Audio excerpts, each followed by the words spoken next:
If you want to have your own business, you have to become comfortable with selling, whether it's selling on the phone or selling in person.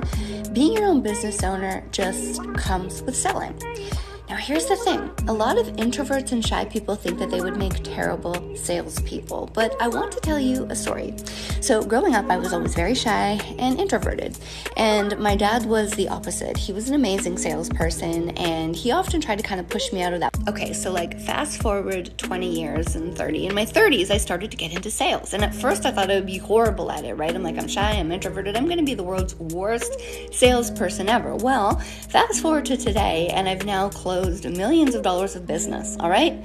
Done. I'm a great salesperson, but I never would have known it unless I tried. So even if you're shy, even if you're introverted, I want you to try sales because introverted people can actually have a superpower as salespeople because we don't come off as overtly salesy.